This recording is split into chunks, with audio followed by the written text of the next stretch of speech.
Dalam video ini, kita akan membicarakan mengenai beberapa konsep di dalam iman Kristen yang signifikan, yang penting. Nah, hari ini saya ingin kita membicarakan mengenai konsep atau ajaran mengenai wahyu. Nah, ajaran mengenai wahyu ini sesuatu yang penting sebab banyak orang seringkali tidak bisa membedakan antara wahyu Allah dengan sesuatu yang seseorang mengerti dari firman Tuhan misalnya. Nah, jadi kita seringkali berkata bahwa saya mendapatkan wahyu dari Tuhan. Dan kemudian kita men-sharingkan mengenai apa yang kita dapatkan dari firman Tuhan. Nah, sesungguhnya sesuatu yang kita dapatkan, pengertian yang kita dapatkan dari firman Tuhan itu bukan wahyu. Nah, tetapi karena kita tidak mengertinya, kita tidak memahaminya, kita mengatakan kita dapat inspirasi atau kita dapat wahyu dari Tuhan. Nah, itulah sebabnya maka topik atau pembahasan mengenai wahyu adalah topik yang penting bagi iman Kristen. Nah, apakah itu wahyu? Nah, wahyu adalah penyingkapan diri Allah. Penyingkapan diri Allah kepada manusia sebatas yang Dia kehendaki dengan tujuan supaya manusia mengenal Dia dan supaya manusia hidup bagi Dia. Nah, jadi konsep dasar dari wahyu adalah penyingkapan diri Allah. Nah, istilah penyingkapan menunjukkan bahwa ada sesuatu yang tertutup yang kemudian dibukakan. Nah, apakah yang tertutup yang kemudian dibukakan? Maka jawabannya adalah mengenai diri Allah, baik mengenai pribadi maupun mengenai kehendaknya ataupun rancangan dan karya-karyanya. Nah, jadi manusia pada dasarnya tidak mampu untuk memahami Allah, baik dirinya, karyanya, ataupun juga kehendaknya. Mengapa demikian? Alasan yang pertama adalah sebab manusia adalah makhluk yang terbatas dan Allah adalah pribadi yang tidak terbatas. Nah, maka makhluk yang terbatas tidak mungkin memahami pribadi Allah yang tidak terbatas. Pemikiran manusia sangat terbatas. Pemikiran manusia tidak akan mampu memahami diri Allah, pribadi Allah, kehendak Dia, dan karya-karya Dia. Nah, itulah sebabnya maka jikalau manusia harus mengenal Allah, jikalau manusia perlu untuk mengenal pribadi Allah, kehendak Allah, dan karya-karyanya, maka Allah lah yang perlu menyatakan dirinya kepada manusia, menyatakan kehendak dan karya-karyanya. Nah, alasan yang kedua kenapa manusia membutuhkan wahyu ataupun kenapa Allah perlu menyingkapkan dirinya kepada manusia adalah karena manusia sudah jatuh dalam dosa. Kejatuhan manusia dalam dosa membuat manusia bukan saja terbatas di dalam memahami Allah, manusia tidak mampu di dalam memahami Allah. Dosa membuat manusia salah mengerti tentang Allah. Dosa bahkan membuat manusia memusuhi Tuhan dalam kehidupannya.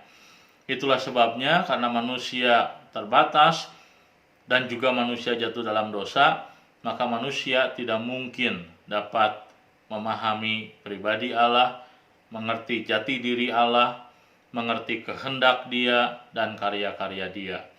Nah, itulah alasan yang mendasar kenapa Allah perlu mengungkapkan dirinya. Allah perlu menyingkapkan jati dirinya, kehendaknya dan karya-karyanya.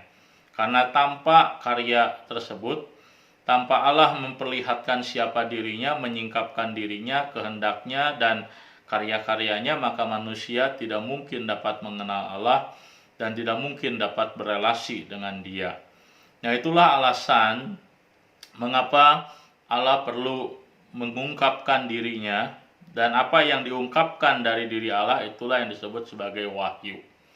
Nah, tetapi yang penting untuk kita pahami adalah bahwa Allah mengungkapkan dirinya kepada manusia sebatas yang dikehendakinya. Nah, istilah ini berarti bahwa tidak segala sesuatu Allah nyatakan dalam diri kepada manusia.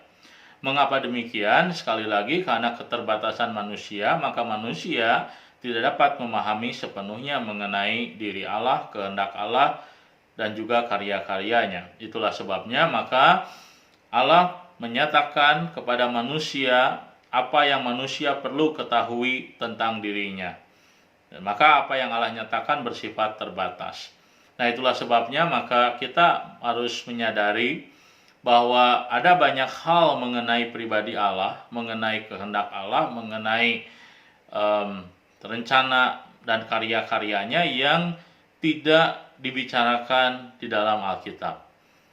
Nah, hal-hal yang tidak dibicarakan dalam Alkitab itulah yang kita sebut sebagai misteri.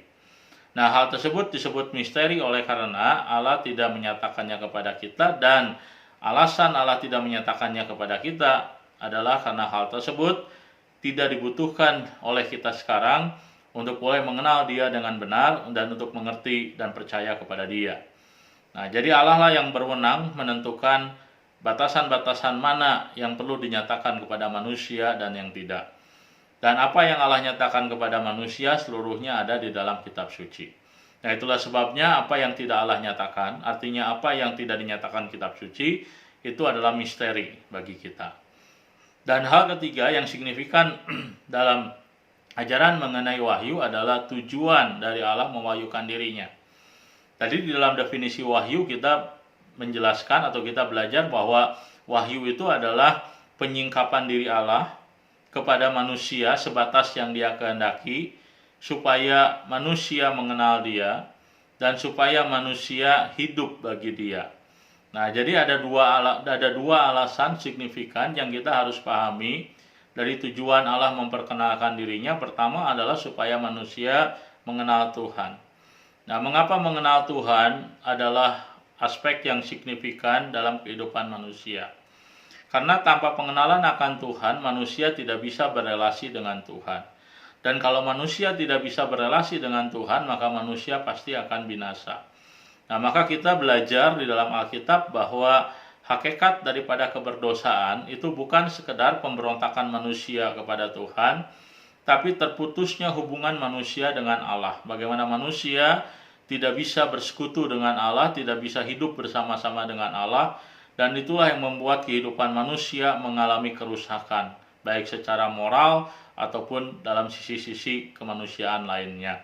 Ya, itulah sebabnya maka Allah perlu mewahyukan dirinya, Allah perlu mengungkapkan siapa dirinya kepada manusia, supaya apa?